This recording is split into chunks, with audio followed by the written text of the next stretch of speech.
اللہ اکبر اللہ اکبر اللہ اکبر اللہ اکبر اللہ اکبر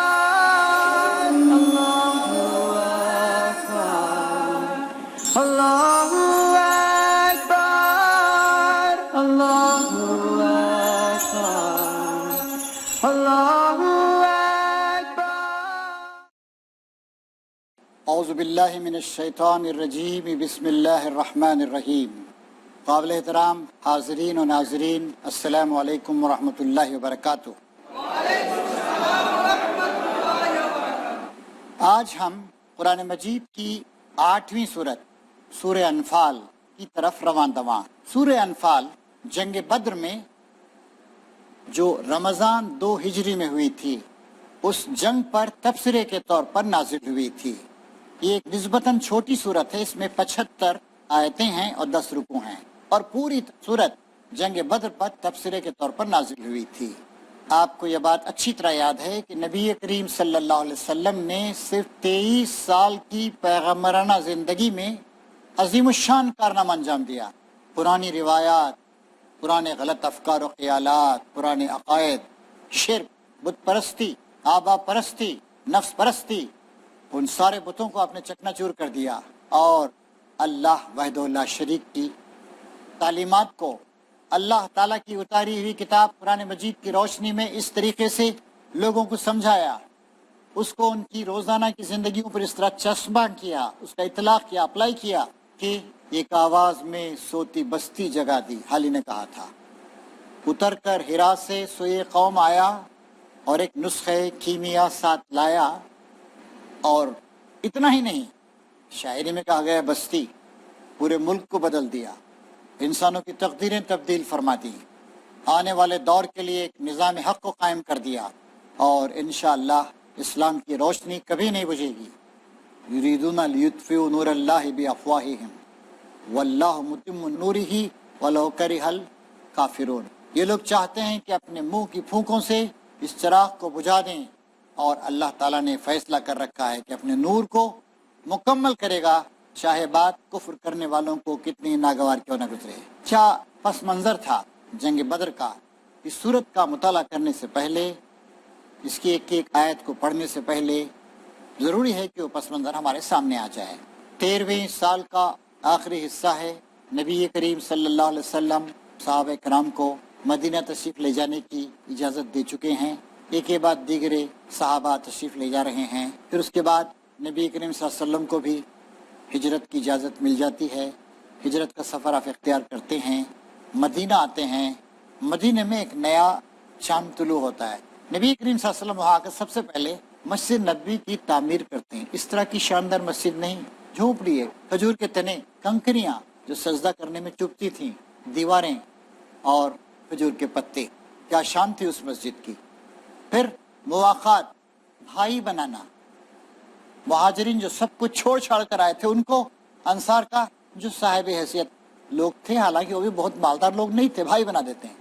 اور پھر اس کے بعد پے در پے جیسے بارش کے قطرے نازل ہوتے ہیں، اللہ تعالیٰ کی طرف سے آیات نازل ہونے لگتی ہیں، اور ان آیات کی روشنی میں، نور قرآن میں نبی کریم صلی اللہ علیہ وسلم لوگوں کے افکار، ان کے عقائد، ان کے خیالات، ان کے تصورات، ان کے اعمال، ان کی عبادات، ان کے اخلاق، ان کے روزانہ کے احوال کی تعمیر اور تربیت کرتے چلے جاتے ہیں۔ مکے کے لوگوں نے وہاں کہہ دیا تھا، اب آپ کے لیے مکے کا راستہ بند ہے، کوئی نہیں آ سکتا، خبردار۔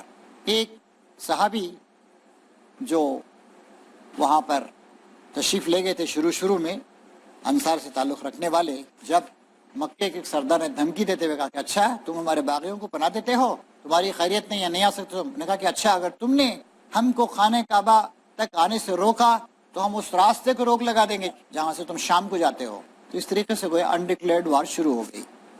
پھر اس کے بعد ایسے ہوا کہ مکے کے سردار تشویش مبتلا ہیں۔ نبی کریم صلی اللہ علیہ وسلم جن کی ہم 13 سال تک مخالفت کرتے تھے، وہ یہاں سے بچ کے جا چکے ہیں، مدینہ پہنچ گئے ہیں۔ وہاں کے جانصاروں کا ان کا ایک بہت بڑا وہاں پر ایک گروپ ہے، اور ان کو وہ بات بھی یاد تھی کہ نبوت کے 12ویں سال میں حج کے موقع پر عقبہ گھاٹی تھی ایک مکے کے باہر مینا وغیرہ کے قریب، وہاں پر 75 افراد کا ایک ڈیلیگیشن جس میں چند خواتین بھی تھیں اور زیادہ تر مرد تھے، مدینے سے آئے تھے، اور آخر کہا کہ یا رسول اللہ اب تو پانی سر سے اونچا ہوتا جا رہا ہے، آپ ہمارے یہاں تشریف لائیں، ہم مدینے کے دروازے آپ کے لیے کھول دیں گے۔ یثرب نام تھا اس کا، بعد میں مدینۃ الاسلام، اسلام کا شہر بن گیا وہ مدینۃ الاسلام بنے گا، آئیے آپ۔ اور چپ چاپ جب عقبہ گھاٹی میں یہ گفتگو ہو رہی تھی 75 افراد کے مدینہ سے حضور کو دعوت دینے کے لیے آئے ہوئے ڈیلیگیشن ممبروں کے ساتھ لوگ تیار تھے، ہم آپ کو لے جائیں گے، آپ تشریف لائیے۔ اس وقت ایک صاحب اسد بن زرارہ سب سے کم سن نوجوان تھے اس 75 افراد کے وفد میں۔ دیکھیے نوجوانوں میں کیا جوش، کیا جذبہ، کیا ایمان ہوتا ہے۔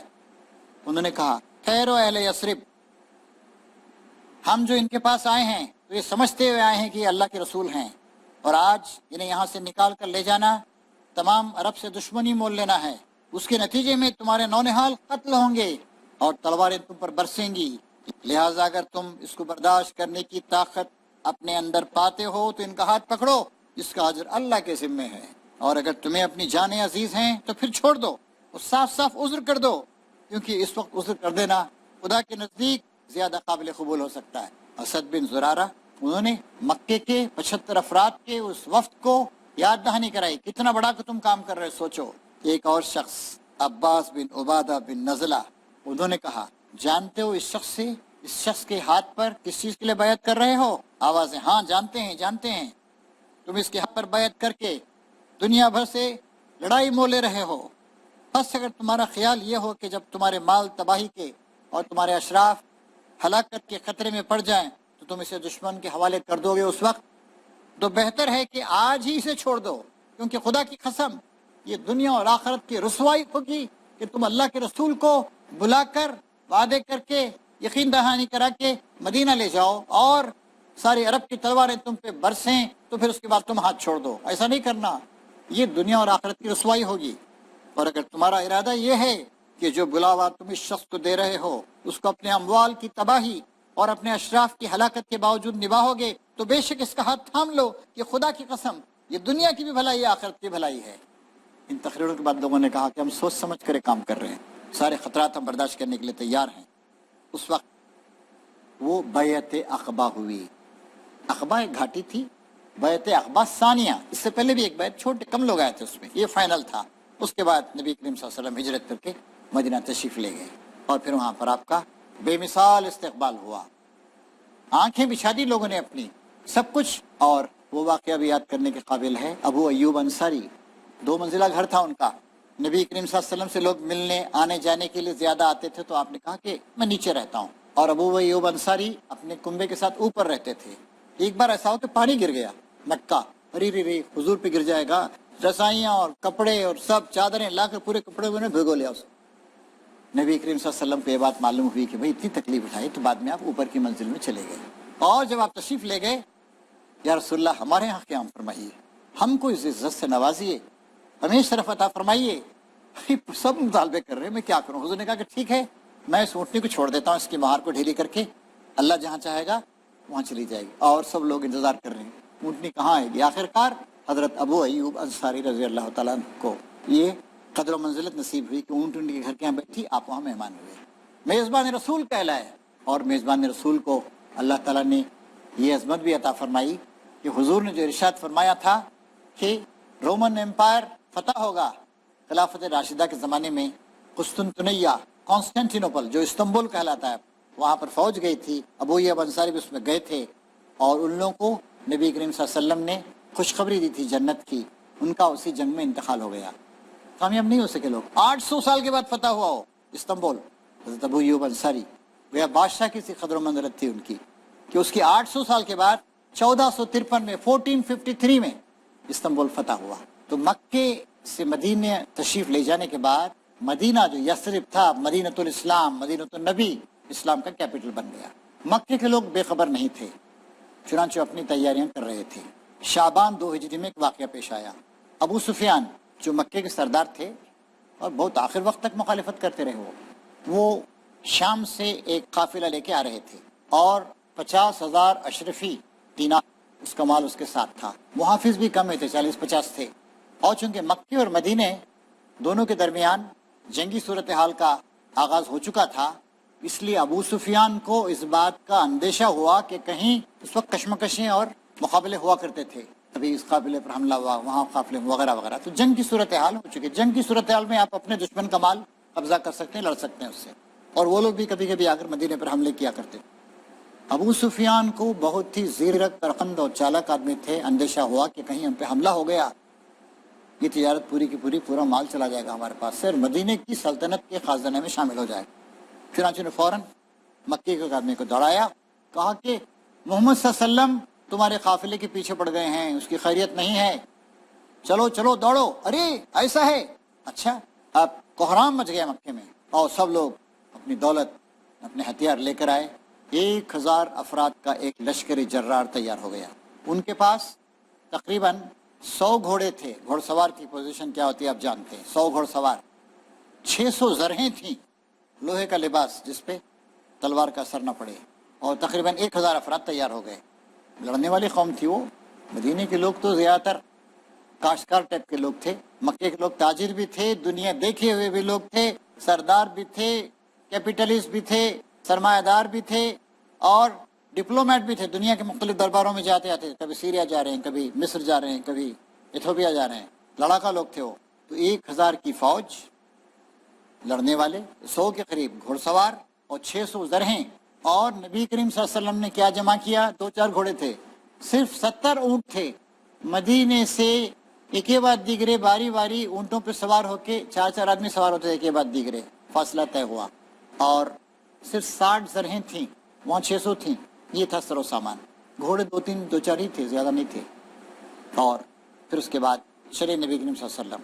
اللہ تعالیٰ نے کہا آپ کو سورہ انفال میں ملے گا، یاد کرو وقت جب ہم نے تم سے کہا تھا کہ 2 لشکروں میں سے ایک لشکر تمہیں مل جائے گا۔ قافلہ ملے کیا؟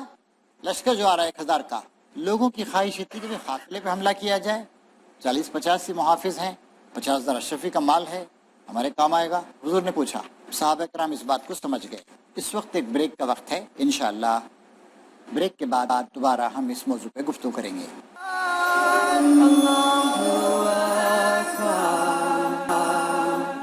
حاضرین، دوبارہ آپ کا استقبال۔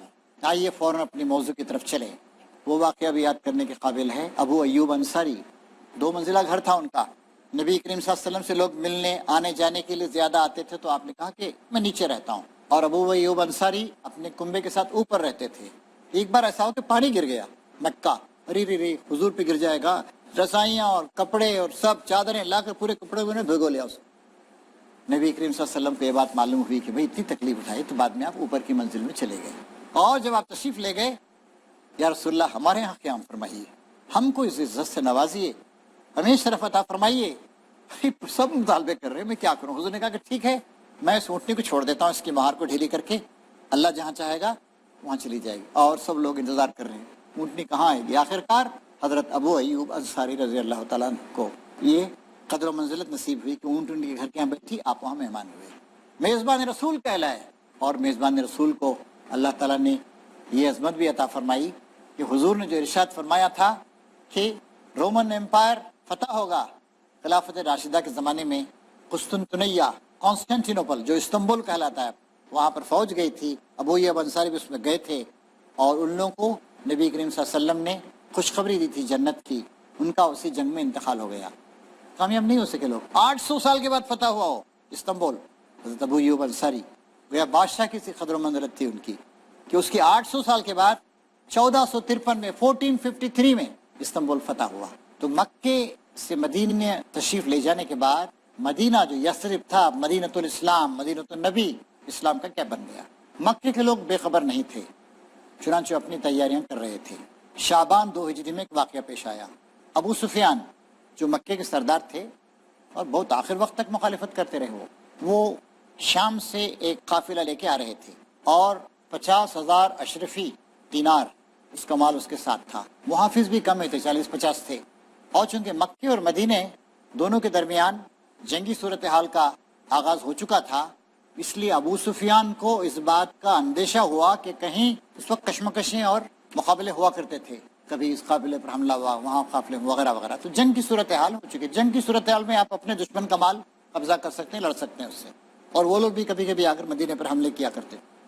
ابو سفیان کو بہت ہی زیرک اور عقلمند اور چالاک آدمی تھے، اندیشہ ہوا کہ کہیں ہم پہ حملہ ہو گیا، یہ تجارت پوری کی پوری، پورا مال چلا جائے گا ہمارے پاس سے اور مدینے کی سلطنت کے خزانے میں شامل ہو جائے گا۔ چنانچہ نے فوراً مکے کے آدمی کو دوڑایا، کہا کہ محمد صلی اللہ علیہ وسلم تمہارے قافلے کے پیچھے پڑ گئے ہیں، اس کی خیریت نہیں ہے، چلو چلو دوڑو۔ ارے ایسا ہے، اچھا۔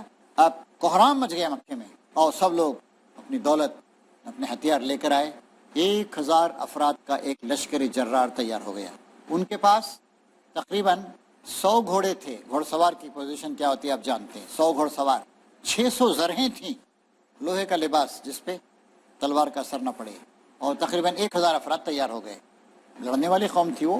مدینے کے لوگ تو زیادہ تر کاشتکار ٹائپ کے لوگ تھے، مکے کے لوگ تاجر بھی تھے، دنیا دیکھے ہوئے بھی لوگ تھے، سردار بھی تھے، کیپیٹلسٹ بھی تھے، سرمایہ دار بھی تھے، اور ڈپلومیٹ بھی تھے، دنیا کے مختلف درباروں میں جاتے آتے، کبھی سیریا جا رہے ہیں، کبھی مصر جا رہے ہیں، کبھی ایتھوپیا جا رہے ہیں، لڑاکا لوگ تھے وہ۔ تو 1000 کی فوج، لڑنے والے 100 کے قریب گھوڑ سوار، اور 600 زرہیں، اور نبی کریم صلی اللہ علیہ وسلم نے کیا جمع کیا؟ 2-4 گھوڑے تھے، صرف 70 اونٹ تھے۔ مدینے سے ایک کے بعد دیگرے باری باری اونٹوں پہ سوار ہو کے 4 آدمی سوار ہوتے تھے، ایک کے بعد دیگرے، فاصلہ طے ہوا، اور صرف 60 زرہیں تھیں، وہاں 600 تھیں۔ یہ تھا سر و سامان۔ گھوڑے 2-4 ہی تھے، زیادہ نہیں تھے۔ اور پھر اس کے بعد چلے نبی کریم صلی اللہ علیہ وسلم۔ اللہ تعالیٰ نے کہا آپ کو سورہ انفال میں ملے گا، یاد کرو وقت جب ہم نے تم سے کہا تھا کہ 2 لشکروں میں سے ایک لشکر تمہیں مل جائے گا۔ قافلہ ملے کیا؟ لشکر جو آ رہا ہے 1000 کا۔ لوگوں کی خواہش تھی کہ قافلے پہ حملہ کیا جائے، 40-50 محافظ ہیں، 50,000 اشرفی کا مال ہے، ہمارے کام آئے گا۔ حضور نے پوچھا، صحابہ کرام اس بات کو سمجھ گئے۔ چنانچہ اس موقع پر حضرت مقداد بن عمرو وہ اٹھے، انہوں نے کہا یا رسول اللہ، جدھر آپ کا رب آپ کو حکم دے رہا ہے اسی طرف چلیے، ہم آپ کے ساتھ ہیں، جس طرف بھی آپ جائیں۔ ہم بنی اسرائیل کی طرح یہ کہنے والے نہیں ہیں کہ جاؤ تم اور تمہارا خدا دونوں لڑیں، ہم تو یہاں بیٹھے ہیں۔ نہیں، ہم کہتے ہیں کہ چلیے، اور ہم بھی چلتے ہیں، دونوں لڑیں، اور ہم آپ کے ساتھ جانے لڑائیں گے جب تک ہمیں سے ایک آنکھ بھی گردش کر رہی ہے۔ لیکن یہ مہاجر تھے، اب انصار جن کے گھر میں لڑائی پہنچ چکی تھی ان کی رائے بھی جاننا تھا۔ حضور نے پھر ایک بار سوال کیا، اس پر سعد بن معاذ اٹھے، سعد بن معاذ انصاری، انہوں نے کہا ہم آپ پر ایمان لائے ہیں، آپ کی تصدیق کر چکے ہیں کہ آپ جو کچھ لائے وہ حق ہے، اور آپ سے سموتات کا پختہ عہد باندھ چکے ہیں، پس ہے اللہ کے رسول جو کچھ آپ نے ارادہ فرما لیا اسے کر گزریے۔ قسم ہے اس ذات کی جس نے آپ کو حق کے ساتھ بھیجا ہے، اگر آپ ہمیں لے کر سامنے سمندر پر جا پہنچیں اور اس میں اتر جائیں تو ہم آپ کے ساتھ کودیں گے اور ہم میں سے ایک بھی پیچھے نہ رہے گا۔ ہم پہ ہرگز ناگوار نہیں ہے کہ کل آپ ہمیں لے کر دشمن سے جا بھیڑیں، ہم جنگ میں ثابت قدم رہیں گے، مقابلے میں سچی جانثاری دکھائیں گے، اور بعید نہیں کہ اللہ آپ کو ہم سے وہ کچھ دکھوا دے جسے دیکھ کر آپ کی آنکھیں ٹھنڈی ہو جائیں، بس اللہ کی برکت کے بھروسے پر آپ ہمیں لے چلیں۔ اور اس پہ فیصلہ ہو گیا، نہیں، قافلے کو جانے دو، ہمارا مقصد مال و متاع نہیں، اگرچہ کہ مال و متاع پہ قبضہ کر کے مکے کے دشمنوں کو ایک زبردست چوٹ لگائی جا سکتی تھی، اسلامی سلطنت کر سکتی، لیکن نہیں، یہ جو آ رہے ہیں اب، کیونکہ اگر اس وقت ہمیں زک پہنچ گئی تو پھر ایک روپ کی بھی اہمیت ہوتی، اگر ہمیں زک پہنچ گئی اور ہم نے چھوڑ دیا اس کو، اور اس کے بعد ان کی ہمتیں جوان ہوں گی، یہاں آ جائیں گے، مدینے پر حملہ کر دیں گے۔ چنانچہ حضور تشریف لے گئے بدر کے میدان میں، اور جا کر وہاں پر اچھے اچھے مقامات پر پہلے سے قبضہ کر لیا، ان کے علاقے میں جو کنویں وغیرہ تھے اس کو توڑ تڑ دیا گیا، اور پھر اس کے بعد جو کچھ تیاری کر سکتے تھے حضور آپ نے تیاری کی۔ چنانچہ نبی کریم صلی اللہ علیہ وسلم نے ان سب کو انسٹرکشنز دیے کل کس طریقے سے جنگ لڑنی ہے۔ پھر رات بھر نبی کریم صلی اللہ علیہ وسلم آپ عبادت پہ مصروف رہے، ایک تڑپ تھی جو آپ پہ طاری تھی، ایک توجہ اللہ تھی جس میں آپ مصروف تھے، ایک آہوزاری تھی جو آپ کی شخصیت پہ چھائی ہوئی تھی۔ ابو بکر صدیق بار بار تشریف لاتے، حضور کی تڑپ کو، بے قراری کو دیکھتے اور حضور کے الفاظ کو سنتے، اے اللہ، یہ ہیں قریش، اپنے سامان غرور کے ساتھ آئے ہیں تاکہ تیرے رسول کو جھوٹا ثابت کریں، خداوندہ بس آ جائے تیری وہ مدد جس کا تو نے مجھ سے وعدہ کیا ہے۔ اے خدا، اگر آج مٹھی بھر جماعت ہلاک کر دی گئی تو پھر قیامت تک زمین پر تیری عبادت نہیں ہوگی۔ یہ الفاظ جو تڑپ کے ساتھ ایک جذبے کے ساتھ دل کی گہرائیوں سے نبی کریم صلی اللہ علیہ وسلم اور ابو بکر صدیق دیکھتے کہ حضور پہ جو آہوزاری کی کیفیت طاری ہے، آپ کی چادر بار بار گر رہی ہے، آ کر آپ چادر پھر ان کے کندھوں پہ ڈالتے، یا رسول اللہ، یا رسول اللہ، اللہ تعالیٰ آپ کی سنے گا، آپ کی مدد کرے گا۔ اور پھر اگلے دن انفال میں ذکر کرتا ہے کہ ہم نے بارش برسائی، بارش سے فائدہ یہ ہوا، دیکھیے اللہ کیسے کیسے مدد کرتا ہے کہ حضور نے جس حصے پہ قبضہ کیا تھا وہ اونچا تھا، وہاں پر بالو جم گئی، اور جس طرف وہ لوگ تھے مکے کے کافر، وہ دلدل ہو گئی زمین اور پانی وہاں جا کر، اور لوگوں نے غسل وغیرہ بھی کیا، پانی کو روک لیا، تالاب بنا لیے، فریش ہو گئے۔ اور پھر نبی کریم صلی اللہ علیہ وسلم اگلے دن آپ نے سب بندی کی، ان کے یہاں سب بندی وغیرہ کا رواج نہیں تھا، آپ نے کہا کہ نہیں سب بندی، تیر چلانے والے یہاں کھڑے ہوں گے، تلواریں چلانے والے یہاں پر کھڑے ہوں گے، اور ڈسپلن کے ساتھ کام کیا جائے گا، جھنڈا ان کے ہاتھ میں رہے گا۔ مبازرت ایک چیز ہوتی تھی، مبازرت یعنی آدمی چیلنج کرتا، آؤ تمہاری طرف سے کوئی، چنانچہ مکے کے کچھ سورما اور نکلے مبازرت طلب کے، آئے کوئی تو انصار میں سے ایک دوست، نہیں ہم تم سے لڑائی نہیں، ہمیں تو ان مہاجروں سے یہاں پر آئے ہیں، ان سے لڑائی ہے۔ خیر لڑائی ہوئی، اور اس کے بعد کئی آدمی ان کے بڑے بڑے وہ مارے گئے، پھر لڑائی آگے چلی، اور نبی کریم صلی اللہ علیہ وسلم ساری کی ساری لڑائی کی کمان لکھی ہوئی تھی، حضرت حمزہ زبردست کردار انجام دے رہے تھے اس میں، اور پھر شام تک لڑائی کا فیصلہ ہو گیا۔ فخر و غرور کے نعرے لگاتے ہوئے، لات اور حبل کی جے جے کار کرتے ہوئے، اللہ اور اللہ کے رسول کو جھوٹا ثابت کرنے کے لیے، اسلام پر کاری چوٹ لگانے کے لیے، اسلام کو جڑ بن سے اکھاڑ کے پھینک دینے کے لیے جو لگائے تھے، رات تک وہ ناکام ہو گئے۔ ان کے 70 افراد مارے گئے، ابو جہل مارا گیا، عتبہ مارا گیا، شیبہ مارا گیا، 70 بڑے بڑے لوگ ان کے جو ستون تھے، اور 70 آدمی گرفتار کیے گئے۔ اور وہ جو کھاتے پیتے ہوئے، ناچ اور رنگ سے استفادہ کرتے ہوئے، اونٹ پہ اونٹے ذبح کر کے شراب پیتے ہوئے آئے تھے، جن کے سامنے زندگی کی کوئی اعلیٰ مقصد نہیں تھا، جو اسلام کو ناکام کرنے کے لیے آئے تھے، وہ اس جنگ میں زبردست چوٹ کھا کر ناکام ہو گئے۔ تو یہ سورہ انفال، انفال کے معنی ہوتے ہیں مال غنیمت۔ اس میں قرآن شریف کی جو صورتیں ہیں وہ موضوع نہیں ہے، انفال نہیں، اس کا موضوع جنگ بدر ہے، جنگ بدر پہ تبصرہ ہے۔ ایک لفظ لے کر علامت کے طور پر بتایا جاتا ہے کہ اس صورت کا نام یہ ہے۔ البقرہ، گائے، گائے کے بارے میں اس میں نہیں بتایا گیا ہے، گائے کی جگہ ذکر ہے، وہ صورت جس میں ذکر، جیسے ہم کہتے ہیں کہ بھئی وہ کالی ٹوپی والے صاحب، وہ کالی ٹوپی والے صاحب ہیں، ڈاکٹر ہیں، انجینئر ہیں، دوسری بات پہچاننے کے لیے ایسے ہی نام۔ تو سورہ انفال انشاءاللہ اگلی نشست میں ہم آپ تمام ساتھیوں کے تعاون سے اس کا مطالعہ کریں گے۔ تو یہ تھی اسلام اور کفر کی پہلی جنگ جو نبی کریم صلی اللہ علیہ وسلم کی قیادت میں لڑی گئی۔ اللہ تعالیٰ ہمیں مزید مطالعہ کرنے کی توفیق عطا فرمائے، اپنا فیضان فرمائے۔ وآخر دعوانا ان الحمدللہ رب العالمین۔ Allahu Akbar, Allahu Akbar.